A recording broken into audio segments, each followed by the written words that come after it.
Donc, bonjour à tous. Donc, comme vous pouvez le voir, on est en fin de journée. Je vais faire une intervention avec le pulvérisateur. Comme je vous l'avais dit lors de la dernière vidéo où je faisais le fongicide, aujourd'hui je vais vous présenter le pulvé avec ses pendillards pour du traitement, du désherbage dans des maïs ce soir. Mais je vous présenterai en même temps dans la vidéo du désherbage de tournesol. Pour quelle particularité, pourquoi je fais cela.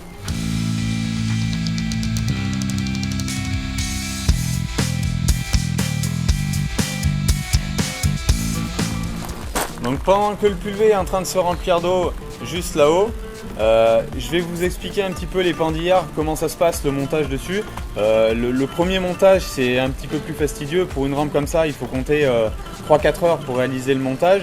Une fois que le premier montage est fait, que les kits déportés restent sur l'automoteur, c'est environ 1 heure pour passer entre le mode pendillard et le mode pulvérisation traditionnel. Donc je vais vous présenter un petit peu plus en détail sur la rampe comment ça se passe. Donc c'est relativement simple. Donc si on prend ici, donc comme vous le voyez, donc il y a le pintager qui se retrouve là-haut avec un kit déporté qui permet d'alimenter le pendillard qui se retrouve sur le côté. Donc comme on est à 80 cm d'écartement traditionnellement dans les maïs chez nous, on ne fait pas un porte-jet sur 2, le pendillard de brancher dessus. Chez nous, moi j'ai pris le choix de monter tout en kit déporté pour ne pas solliciter justement mes pintagers et avoir justement pile poil à 80.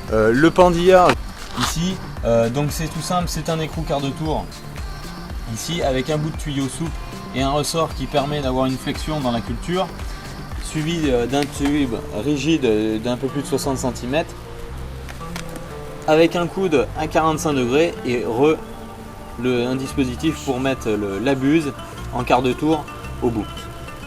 Donc les buses, vous le voyez donc ici une buse, donc j'utilise des buses à 110 degrés. Le but c'est d'avoir une bonne couverture de l'interrand de 80 cm. 80 degrés serait un petit peu faible, donc j'utilise principalement en pulvérisation des buses de 80 degrés. Mais pour le pendillard, je suis plus avec des buses de 110 degrés, voire même à certains moments en tournesol où j'utilise des 140 degrés où je crains pas trop d'arroser les pieds de tournesol. Donc pourquoi je fais ça? Donc sur mon exploitation et un petit peu en prestation, le but, lutter contre du liseron dans les champs à la période où il est le plus sensible en végétation, donc de le traiter à ce moment-là. Idem en tournesol, mon objectif c'est de ne pas avoir d'ambroisie, surtout que c'est une plante très allergène et qui pose de nombreux soucis sur les accotements et tout maintenant, notamment dans notre région. Donc le but en tournesol, c'est de les supprimer complètement. Donc, mais avec un traitement, donc la technologie Clearfield en tournesol aujourd'hui nous permet d'avoir des produits qui marchent relativement bien sur ambroisie. Mais la limite de la culture avec son développement, c'est l'effet parapluie qu'on traite sur la culture et le pied d'ambroisie qui se retrouve sous les feuilles ne reçoit pas de produit et n'est pas détruit.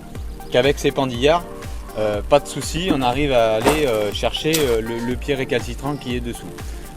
J'essaye quand je peux de réaliser un binage. Cette année ça n'a pas été possible. Au moment où on a pu biner, les tournesols étaient trop développés et avant c'était trop humide pour pouvoir réaliser un boulot dans des conditions convenables. Donc maintenant l'eau va être remplie, je vais m'équiper et puis je vais mettre les produits dans la cuve et puis on va partir faire le traitement.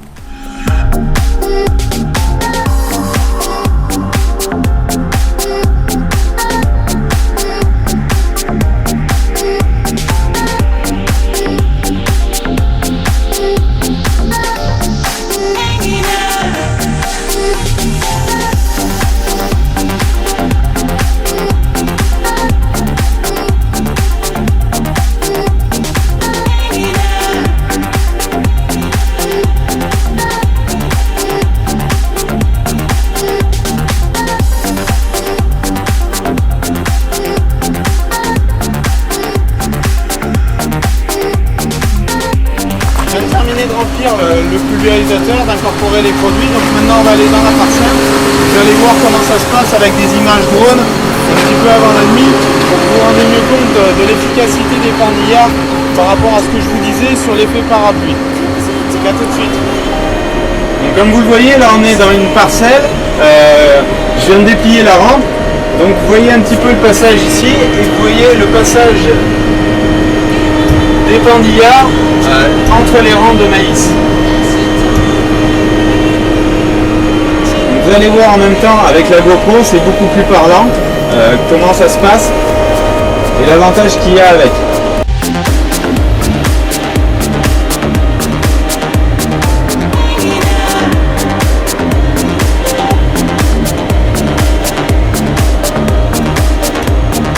Bon, je suis en train de vous parler l'automoteur à conduire en autoguidage, et là c'est les palpeurs qui font le travail. Quand les maïs sont relativement hauts, c'est plus facile, donc les palpeurs font le travail. Je ne gère pas la rampe, elle se gère toute seule pour avoir la bonne hauteur.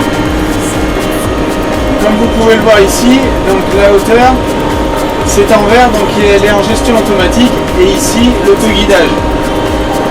Vous voyez devant qui suit les passages sans problème. Vous voyez juste en dessous que par rapport à la vidéo du fongicide où j'avais les 12 tronçons qui marchaient, là j'ai plus que les 6 intérieurs qui sont reparamétrés. Au lieu de faire 3 mètres, ils font 3 mètres 20 ici. Donc voilà, vous avez une présentation, donc on se finit toujours de nuit ces deux vidéos. Je vous invite à regarder le cultivar de juillet où il y aura un article sur les pendillards qui rappellera cette vidéo. Et en attendant, je vous dis à bientôt pour une prochaine vidéo. J'essaierai jusqu'à moisson d'avoir une fréquence de faire une vidéo tous les samedis. Je suis pas sûr d'y arriver, mais je ferai au mieux pour. À bientôt. Allez, bye bye.